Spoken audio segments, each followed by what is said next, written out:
Selamat pagi semuanya. Di video kali ini kita akan masuk ke bab baru, yaitu pengolahan data. Oke, mari kita langsung masuk saja apa itu yang namanya pengolahan data. Oke, pertama kita akan belajar bagaimana mengumpulkan dan membaca data. Nah, pertama perlu kita ketahui dulu, data adalah keterangan yang diperoleh berdasarkan fakta. Contohnya, misalnya di sini adalah data jumlah siswa kelas 1 sampai kelas 6. Kemudian kita ada contoh lagi, misalnya ini. Ini adalah data nilai ulangan matematika siswa kelas 6. Oke, jadi data itu perlu kalian ingat adalah keterangan yang diperoleh berdasarkan fakta ya. Jadi berdasarkan yang sebenarnya. Berikutnya cara-cara yang dapat dilakukan untuk mengumpulkan data. Nah, pertama kita ada cara yaitu tes. Misalnya kita ingin mengetahui kemampuan siswa-siswa dalam ujian matematika. Nah, kita bisa mengumpulkan data-data nilai ujian matematika para siswa tersebut dengan menggunakan tes. Cara kedua itu adalah wawancara. Nah, wawancara ini berarti kita langsung bertanya kepada orangnya. Misalnya kita ingin mengetahui apa makanan kesukaan teman-teman kita di kelas 5. Nah, kita menanyakan langsung kepada orangnya. Itu namanya wawancara. Yang ketiga, kita bisa menyebarkan kuesioner. Nah, di sini kita ada contoh di gambar ini adalah kuesioner olahraga kegemaran siswa kelas 5. Nah, misalnya kita tidak ingin bertanya langsung atau misalnya siswa kelas 5 itu terlalu banyak. Jadi kalau bertanya satu persatu maka akan memakan waktu lama. Nah, kita bisa menyebarkan ini yang namanya kuesioner. Jadi nanti kita sebarkan kuesioner kepada teman-teman kita di kelas 5, kemudian tunggu mereka isi dan kumpulkan kepada kita, baru kita bisa dapatkan data-datanya. Oke, nah misalnya contohnya bisa seperti Google Form yang pernah saya bagikan sebelumnya. Nah, ketika saya ingin mengetahui contohnya misalnya tinggi dan berat badan kalian di kelas 5, saya bisa menyebarkan yang namanya kuesioner. Oke. Berikutnya kita ada cara pencatatan langsung. Nah, di sini ada satu orang yang langsung mencatat misalnya data-data yang diperlukan. Misalnya di sini contohnya data berat badan ya kalau di gambarnya. Nah, jadi ada satu orang yang langsung mencatat data berat badan tersebut. Itulah 4 cara untuk mengumpulkan data. Berikutnya saya akan berikan contoh soal. Nah, di sini berikut adalah nilai ujian matematika siswa kelas 5. Nah, ini saya berikan data-data nilai ujian matematika siswa kelas 5. Pertanyaannya ada di sini 1 sampai 6. Oke, sebelum saya mulai langsung ke pertanyaannya, akan lebih baik bila kita menyusun terlebih dahulu data-data ini menjadi lebih rapi gitu ya. Saya biasa akan menyusunnya dulu dalam bentuk tabel seperti ini. Oke. Nah, sebelum kita mulai saya akan coba bagi dulu supaya dia lebih rapi. Nah, di sini ada data nilai dan frekuensi. Nah, frekuensi itu artinya berapa banyak datanya. Oke. Nah, di sini pertama kita lihat dulu yang paling rendah itu ada nilai 50 ya, maka saya tulis di sini 50.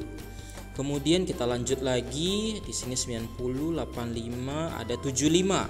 Oke ya, di atas 50 kita ada 75. Saya tulis di sini 75. Kemudian kita lihat lagi di atas 75 kita ada 85 ya, maka saya tulis di sini 85. Lalu di atas 85 kita ada lebih tinggi lagi 90. Ya, maka saya tulis di sini 90. Di atas 90 kita ada satu lagi 100 ya, maka saya tulis di sini 100. Oke, setelah itu kita mulai menghitung datanya. Pertama kita mulai dulu dengan 50 ya. Saya hitung dari kiri ke kanan seperti ini. Sini ada 1, 2, 3. Kemudian di baris ketiga tidak ada, di baris keempat juga tidak ada. Itu berarti nilai 50 itu ada 3 data. Oke, kita lanjut lagi untuk yang 75. Ya, supaya lebih gampang saya ganti tintanya menjadi warna biru. Oke, 75. Kita lihat di baris pertama tidak ada, di baris kedua tidak ada, di baris ketiga ada 1, ada 2, kemudian di baris keempat tidak ada. Oke, berarti data 75 ada 2. Kita lanjut.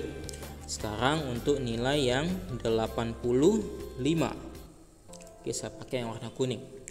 85 di baris pertama di sini ada 1, 2, 3, 4. Kemudian di sini tidak ada.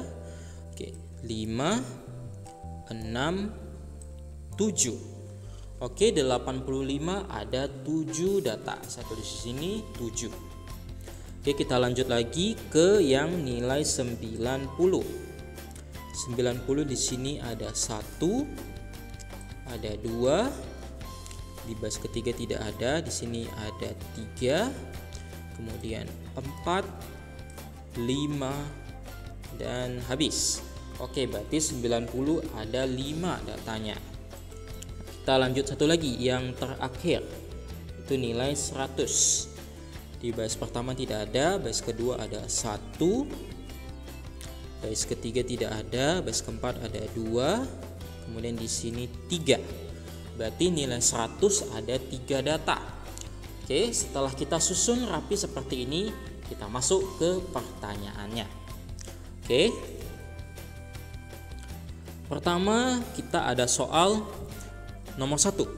Tentukan nilai terendah dan tertinggi. Di tabel data kita sudah bisa kita lihat, yang paling rendah itu adalah nilai 50 dan yang paling tinggi adalah nilai 100. Oke, maka terjawab untuk nomor 1 nilai terendah nilai 50 dan tertinggi nilai 100. Oke, kita lanjut nomor 2. Berapa jumlah siswa yang mendapat nilai 85? Nah, kita lihat di 85 ini ya. Di 85 ada berapa orang? Ada 7. Maka jawabannya ada 7 siswa yang mendapat nilai 85. Kita lanjut. Nomor 3, berapa jumlah siswa yang mendapat nilai 100? Oke, kita lihat nilai 100. Oke, nilai 100 ada 3 siswa. Maka jawabannya 3. 3 siswa yang mendapat nilai 100. Nomor 4, berapa banyak siswa yang nilainya di atas 85? Oke, ini 85. Maka di atasnya itu adalah nilai 90 dan 100. Oke, kita hitung. Nilai 90 ada 5 orang. Nilai 100 ada 3 orang. Berarti yang nilainya di atas 85 itu ada 5 ditambah 3, yaitu 8 siswa. Oke. Nah, perhatikan di sini ya. Kalau misalnya ditanya berapa banyak siswa yang nilainya di atas 85, itu berarti nilai 85 tidak ikut ya. Di atas berarti nilai 85 tidak ikut. Oke, kita lanjut nomor 5. Berapa banyak siswa yang nilainya di bawah 85? Nah, di bawah 85 di sini kita ada 75 dan ada 50. Nah, kita hitung. Nilai 50 ada 3 orang. Nilai 75 ada 2 orang. Berarti nilai yang di bawah 85 ada, yaitu 3 ditambah 2, 5 siswa. Oke, kita lanjut nomor 6. Bila kriteria ketentuan minimal KKM adalah 60, berapa siswa yang tidak tuntas ujian matematika? Oke, kalau misalnya nilai tuntasnya itu 60, berarti ada berapa siswa yang tidak lulus ujian matematika?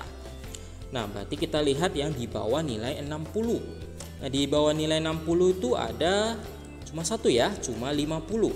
Berarti kita lihat di sini ada 3 siswa. Berarti kalau nilai KKM-nya itu 60, maka ada 3 siswa yang tidak tuntas ujian matematika. Oke, bisa semuanya. Kalau masih ada pertanyaan, boleh chat saya secara pribadi. Tetap jaga kesehatan. Sampai jumpa.